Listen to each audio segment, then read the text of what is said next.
이스라엘은 세 가지 절기를 하나님이 지키라고 말씀해 주셨습니다. 첫 번째로는 유월절을 지키라고 말씀해 주셨고, 두 번째로는 맥추절을 지키라고 말씀해 주셨고, 세 번째로는 수장절, 즉 초막절을 지키라고 말씀해 주셨습니다.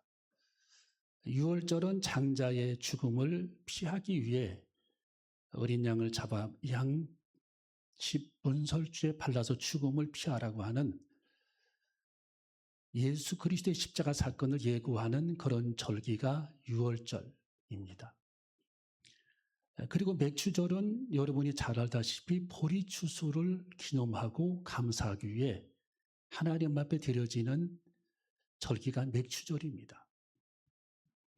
수장절은 추수감사절기죠.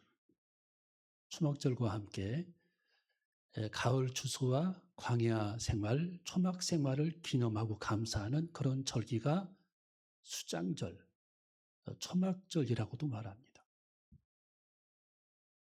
그래서 이 두 가지는 맥추절과 수장절은 추수감사를 의미하는 그런 감사절기이고, 유월절은 예수님의 십자가를 예고하는 그런 사건이었다라는 것을 우리가 성경을 통해 알 수가 있는 것입니다. 여러분, 이스라엘 백성들은 맥추절을 지낼 때에 그냥 가만히 방 안에서 맥추절을 지낸 것이 아니고, 그들은 누룩 있는 빵을 만들어서 하나님 앞에 빵을 드리면서 가난한 자들을 초대해서 맥추절을 그들이 지키게 됩니다. 고아와 홀로 된 여인들, 그리고 가난한 자들을 초청해서 이 맥추절기를 그들이 드리게 됩니다. 여러분이 맥추절의 그 세 가지 의미가 성경에 오늘 여기 나타나 있는데, 첫 번째로는 이 맥추절은 첫 번째 의미가 뭐냐? 요약한 내용을 보면은 내용을 탁 띄워주셔야 됩니다. 자, 이 맥추절의 첫 번째 의미는 첫 열매를 드리는 우선순위에 감사하라는 뜻입니다. 한번 따라해볼게요. 첫 열매를 드리는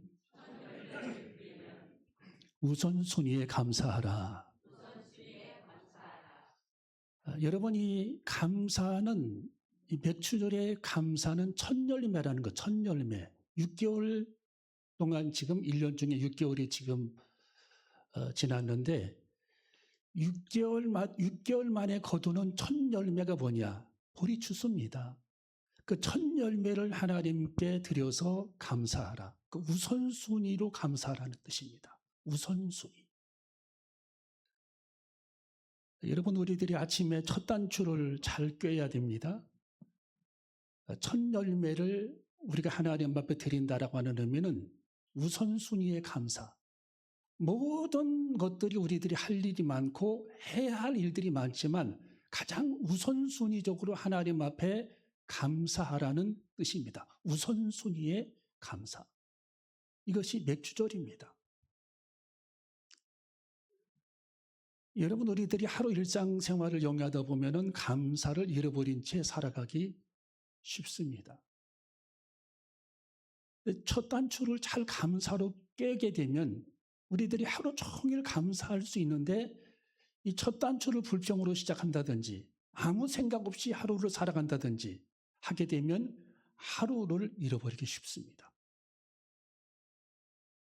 여러분, 지나온 6개월을 감사하는데 가장 먼저 하나님 앞에 감사하라는 거예요. 우선순위로 감사하라. 첫 열매에 감사하라.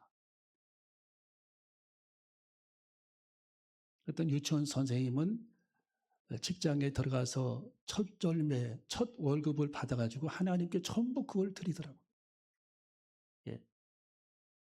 우리 교회 청년들을 보면은 직장에 군대 생활하면서도 처음에 부사관 딱 들어가서 첫 열매를 주님께 온전히 자기 월급을 주님께 드리더라고요.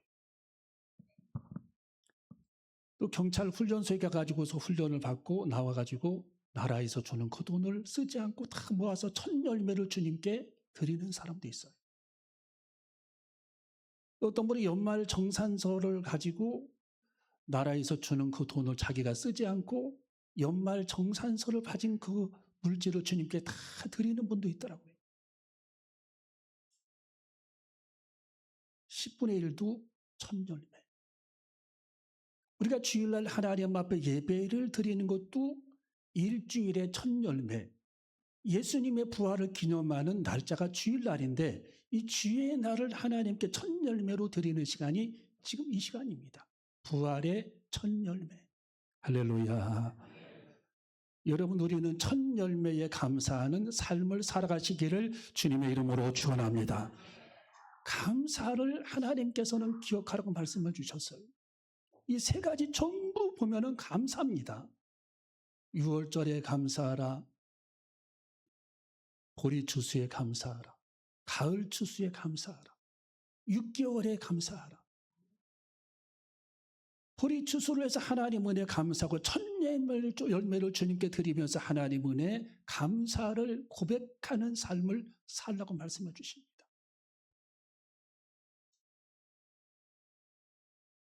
여러분, 두 번째로 보면은 오늘 여기 성경에 기록된 말씀을 보면은 과정에도 감사하라고 말씀해 주고 계십니다. 자, 우리 성경을 16절 읽어봅니다. 시작. 맥주절을 지키라. 이는 내가 수고하여 밭에 뿌린 것의 첫 열매를 거둠이니라. 여기까지 수고하여라고 하는 의미는 과정에 관한 언급이죠. 과정. 내가 건강한 모습으로 하나님을 위해 일하고 농부로 앞장서서 보리를 갈고 김을 메고 추수하기까지 그 과정을 허락해 주신 하나님. 그리고 하나님께서 햇빛과 달빛과 별빛을 하나님이 주셔서 열매만 감사하는 것이 아니라 과정에도 하나님 앞에 감사하는 마음을 가지라는 뜻입니다. 과정. 비를 주시고 햇빛을 주신 하나님의 그 과정. 이 과정에 대해서 감사하라.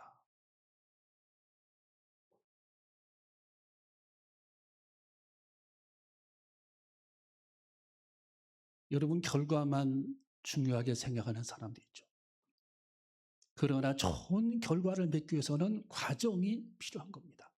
하나님이 돕는 과정, 하나님이 도와주시는 과정, 하나님이 함께 해주시는 과정. 그 좋은 과정, 하나님의 축복된 그런 과정이 있을 때에 좋은 열매를 맺게 되는 것입니다. 여러분, 세 번째로 하나님께서는 반년을 돌아보며 남은 반년을 맡기는 신뢰에 대해서 감사하라고 말씀해 주고 계십니다. 그러니까 하나님은 온전히 신뢰하라. 6개월간 하나님이 함께 해주셨는데 지금 남은 6개월도 하나님께서 함께 해 주시리라. 신뢰, 믿음. 그러니까 하나님의 신뢰, 하나님을 향한 그 신뢰감. 이것에 대해서도 감사하라고 말씀해 주고 계십니다. 더 구체적으로 설명하면 목자 되시는 하나님께서 우리와 함께 계시니 감사하라. 주님은 우리 인생의 목자가 되십니다. 여호와는 나의 목자시니 내가 부족함이 없으리로다. 그가 나를 푸른 초장에 두이시며 쉴 만한 물가로 인도하시는도다. 하나님이 내 인생의 목자가 되었다라고 하는 그 의미는 너무도 귀한 의미입니다. 여러분의 인생의 주님이 목자 되신다라고 여러분이 인정하고 믿기만 한다면 우리 하나님께서는 우리들의 삶의 모든 문제를 하나님이 책임져 주실 것입니다. 하나님이 함께 하실 것입니다. 왜? 그분은 지혜의 하나님, 그분은 능력의 하나님. 성경에 아빠, 아버지, 아바, 아버지라고 말씀이 기록되어 있습니다. 여러분이 부를 수 있는 이름이 있다는 것 얼마나 기막힌 하나님의 은혜입니까? 여러분이 주님을 아빠라고 아버지라고 부를 수 있는 그 의미, 대상이 있다는 것이 얼마나 귀하고 아름답습니까? 우리 주님은 여러분의 인생의 아버지 되시고 참된 목자가 되시고 여러분의 삶의 길을 철저하게 인도해 주시겠다고 말씀하신 주님의 은총과 은혜. 어제도 보니까 우리 구경정 원사님 가족들이 30여 명, 35명 정도 모이신 것 같은데, 야, 가족들이 전부 하나님을 섬기는 그런 가족들이더라고요. 예, 일사불란하게 하나님을 섬기고. 그게 쉬운 문제가 아닐 텐데. 예. 온 가족이 예수님을 영접하고 다 집사가 되고, 예, 권사님이 되고 장로님이 되고 모여라 하면 모이고, 이렇게 단합이 잘 되는 믿음으로 통치를 받는 그런 가정이더라고요. 여러분, 주님이 여러분의 인생의 통치자 예수님 맞습니까? 여러분의 인생의 주님께서 참된 목자가 되십니까? 우리 주님께서 내 인생에, 우리들의 삶의 인생에, 나의 인생의 주님이 참된 목자로 내가 인정하고 믿고 살아간다면 우리는 부족함을 느끼지 못할 겁니다. 다윗의 생생한 간증. 여호와는 나의 목자시니 내가 부족함이 없으리로다. 그가 나를 푸른 초장에 두시며 쉴 만한 물가로 인도하시는도다. 내 영혼을 소생시키시고 자기 이름을 위하여 나를 의의 길로 인도하시는도다. 철저하게 하나님께서 내 삶의 길을 인도하신다라고 하는 그 신뢰감, 그 하나님께서 계시기 때문에 감사를 가지라는 거예요. 감사를 가지라. 감사하는 마음을 가지라. 예.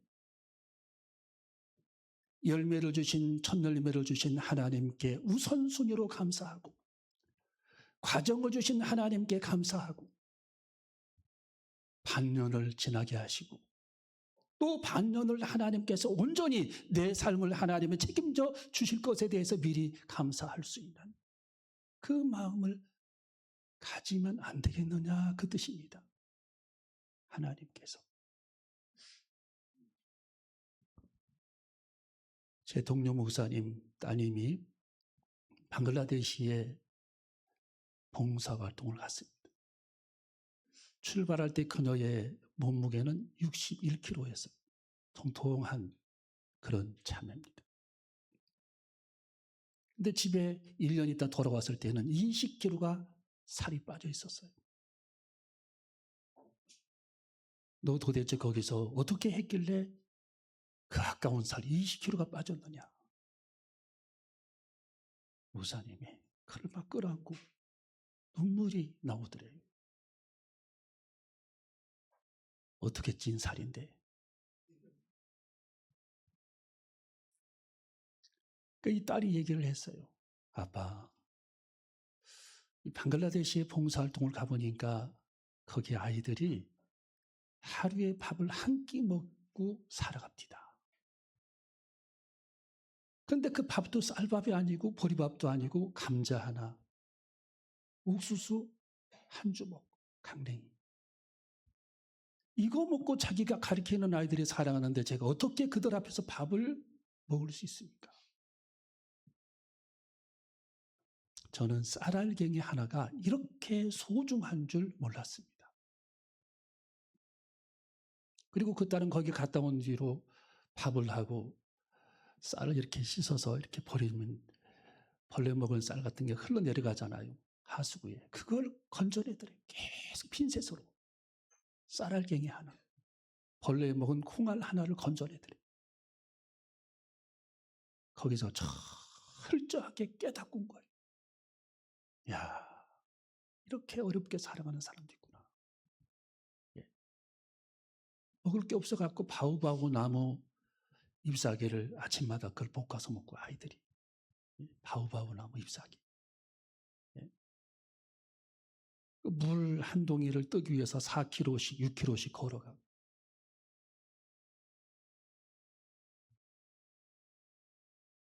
그렇게 살아가는 모습을 보았다라는 거예요.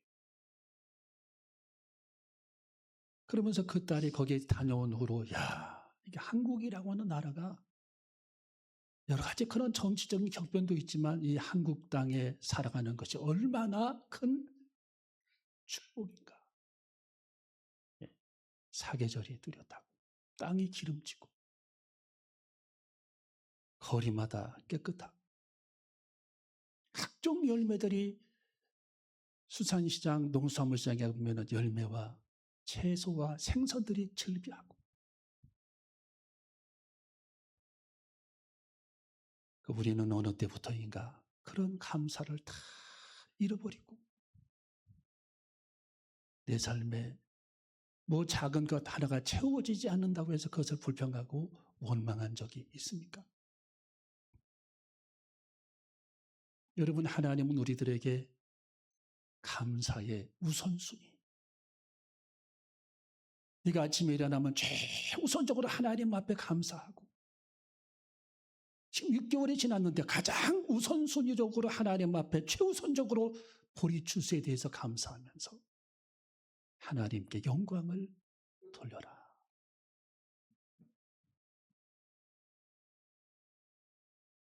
여러분, 본해퍼 목사님은 그렇게 얘기를 했습니다. 감사는 하나님의 축복을 잡아당기는 자석과 같다. 자석. 감사는 하나님의 축복을 잡아당기는 자석이다. 크리스토스톰이라고 하는 신학자는 우리들이 하나님 앞에서 하늘의 문을 열 수 있는 가장 축복된 비결은 하나님 은혜에 감사하는 것이다. 할렐루야. 감사하는 것이다. 제가 자주 언급하는 미국의 헨리 데이빗 소로 150년 전 사람입니다. 그는 책 한 권을 냈는데 그 책이 팔리지를 않았어요. 한 권이 딱 팔렸는데 그걸 누가 샀느냐? 자기 어머님이 사줘서 그게 한 권이 팔렸어요. 어머님이. 근데 지금은 그분의 책이 베스트셀러가 돼가지고 그 오랜 세월이 지났음에도 불구하고 그분이 천재임을 사람들은 깨닫게 됩니다. 미국에서 가장 위대한 천재. 여러분, 그분이 이렇게 언급을 했어요. 사람이 아침에 일어나서 하나님 앞에 감사할 수 있다면, 저녁에 잠들기 전에 하나님 앞에 감사할 수 있다면 그는 이미 인생의 최고로 성공한 사람이다.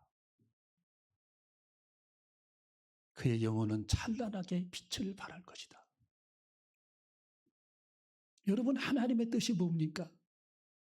항상 기뻐하라, 쉬지 말고 기도하라, 범사에 감사하라. 이는 너희를 향하신 하나님의 뜻이니라. 하나님께서 우리들에게 간절히 원하는 것이 감사라는 거예요. 감사. 불평하는 순간, 원망하는 순간 하늘의 문이 닫혀버리는 겁니다.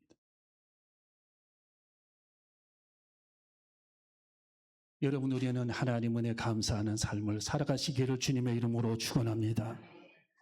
행복은 감사하는 사람의 것이라고 말씀해 줍니다. 우리가 감사할 때 내 안에 나쁜 기운이 사라진다라고 언급해 줍니다. 감사는 위대함을 증명해 줍니다. 데이비드 스탠이라고 하는 신학자는 행복해서 사람이 감사한 것이 아니라 감사하기 때문에 행복한 것이라고 말합니다. 인생에서 가장 행복한 사람은 가진 것에 대해서 깊이 감사하는 사람이라는 겁니다. 여러분, 감사하는 마음은 기적을 부르는 자석과 같다라고 했습니다. 감사하는 미래의 축복을 끌어당기는 씨앗이라고 본회퍼 목사님은 언급했습니다.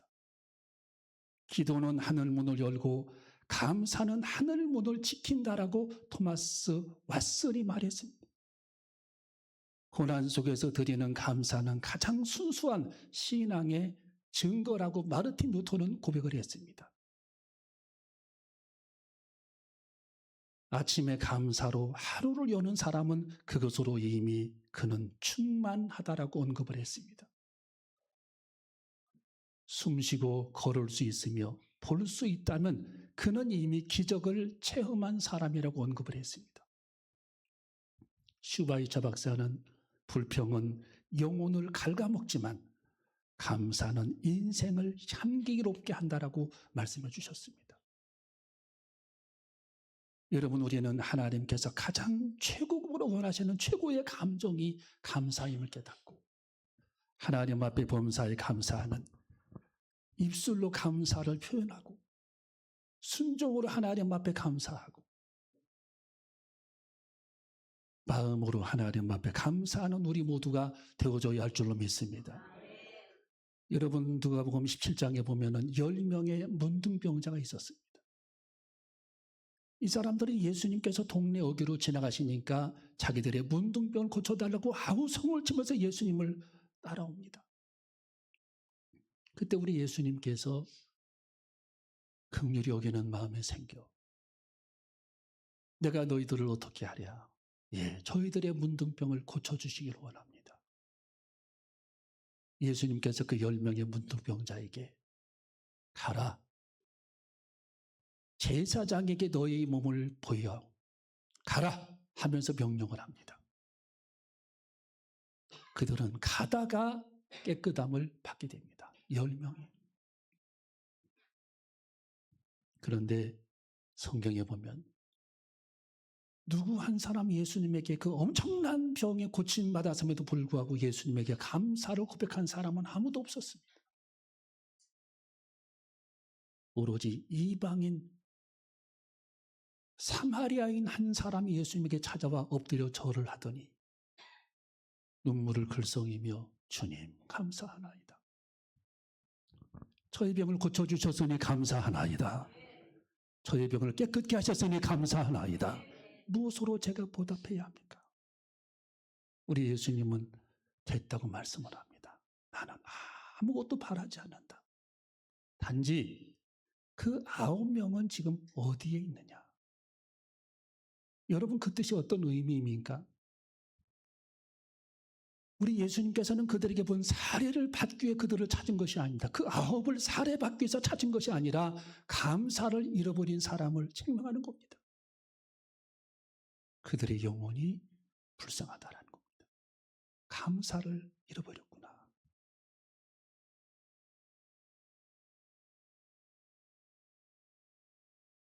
온전히 그 문둥병으로 말미암아 인생이 망가진 그런 삶을 사지에서 우리 주님이 구출해내셨는데 그 9은 다 어디 갔느냐? 여러분, 누가복음 17장의 결론은 감사합니다. 감사하는 마음을 가지라는 겁니다. 여러분, 우리는 감사를 회복하는 그리스도인. 주님, 아침에도 감사하고 눈뜰 때에도 감사하고 잠들 때에도 감사할 수 있는 고귀한 하나님이 주시는 최고급 감정을 갖기를 원합니다. 감사를 회복하기를 원합니다. 하나님 앞에 그래서 하늘의 문이 열리고 날마다 감사로 말미암아 행복해지는 우리들의 삶의 모습이 되시기를 주님의 이름으로 축원합니다. 기도하시겠습니다.